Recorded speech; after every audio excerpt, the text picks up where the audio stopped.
sebuah kisah yang ada di dalam salah satu kitab yang mungkin bisa ada hikmah yang bisa kita ambil.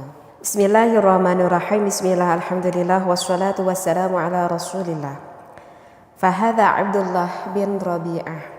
Jadi diceritakan di dalam kitab ini peristiwa yang dialami oleh seorang Abdullah bin Rabi'ah.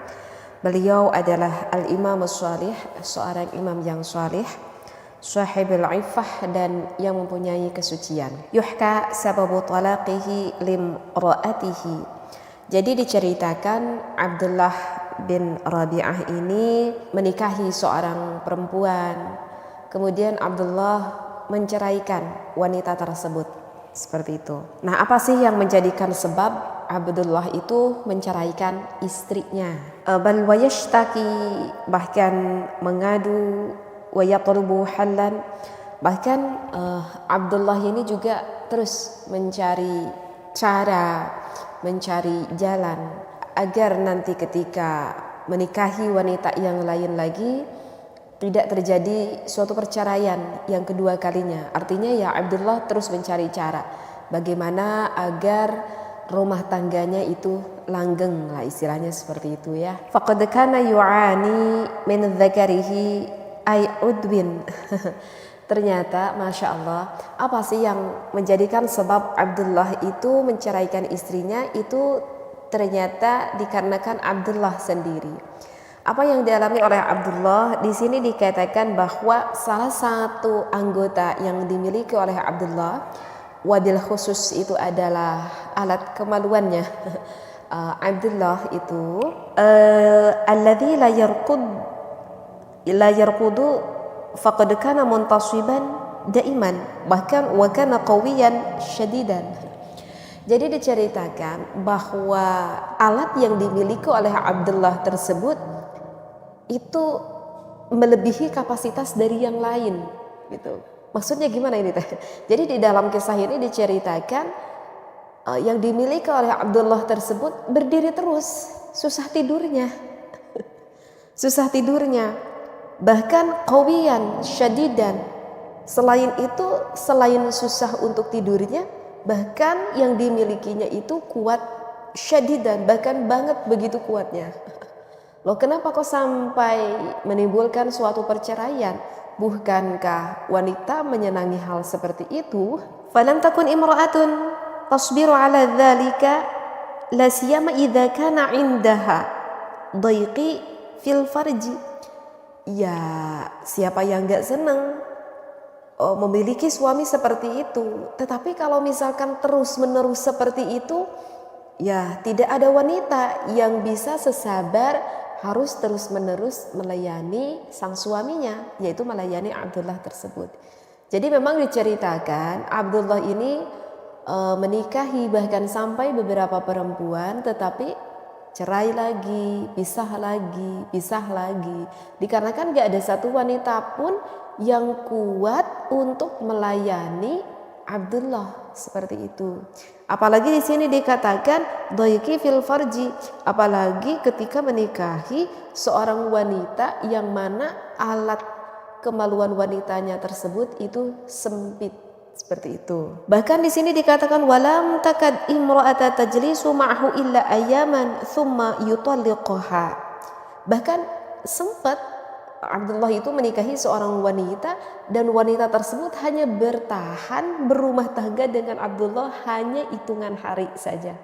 Jadi baru hitungan hari saja wanita tersebut sudah tidak sabar jika harus diporsir terus menerus, mungkin seperti itu. Masya Allah, ternyata ada juga ya yang seperti itu. Nah, faqalat, maka adalah berkata seorang wanita lain, siapakah? Zainab bintu Umar bin Abi Salamah. Ada seorang wanita yang bernama Zainab bintu Umar bin Abi Salamah. Ma lahunna yahurina minhu. Apa sih yang terjadi kepada Abdullah ini? Sehingga ada seorang perempuan yang bernama Zainab. Zainab ini penasaran, kenapa sih kok perempuan-perempuan itu pada tidak kuat ya memiliki dengan sosok seorang Abdullah? Padahal yang aku ketahui Abdullah itu adalah seorang laki-laki yang saleh, seorang laki-laki ahli ibadah, seorang laki-laki yang ahli ilmu. Tapi kenapa kok perempuan itu pada tidak kuat ya berumah tangga dengan Abdullah? Nah, penasaran Zainab itu. Kemudian faqila laha innahunna la yutaqitahu. Di sini dikatakan bahwa mereka semua tidak ada perempuan pun yang mampu kepada Abdullah untuk melayani di dalam hubungan biologisnya. Faqalat wa ma yamna'ahu minni. Lalu berkata Zainab, wa ma yamna'ahu minni, apa yang mencegah dariku? Ay limadza la yatazawwajni ana? Kenapa Abdullah tidak menikah saja denganku? Kata Zainab berkata seperti itu, kenapa Abdullah tidak menikah saja denganku? Fa ana wallahi al-'azimatil khalqi, yakni imra'atan jamilah. Di dalam kitab ini dikatakan bahwa aku adalah sesosok wanita yang jamilah, yang cantik, dan aku sesosok seorang wanita yang azimah, yang cukup besar, al-kabiratul ajiz.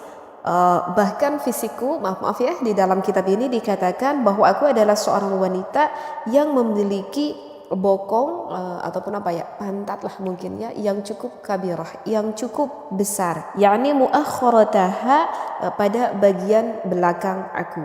Jadi pendeknya beginilah, Zainab ini berkata kepada Abdullah, wahai Abdullah, kenapa para wanita-wanita itu kok tidak sanggup berumah tangga denganmu?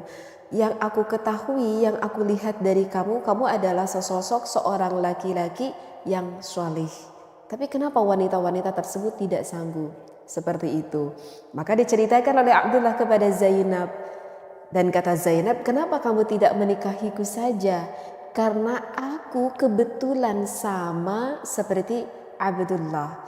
Abdullah mungkin yang mempunyai bisa dikatakan birahi yang cukup tinggi, dan aku juga kebetulan mempunyai birahi yang cukup tinggi saja. Kata Zainab berkata kepada Abdullah, Zainab menawari dirinya, kenapa kau tidak menikahiku saja? Maka setelah Zainab berkata seperti itu kepada Abdullah, akhirnya Abdullah menikahi Zainab, dan alhamdulillah pertikahannya itu langgeng dan sampai Zainab melahirkan.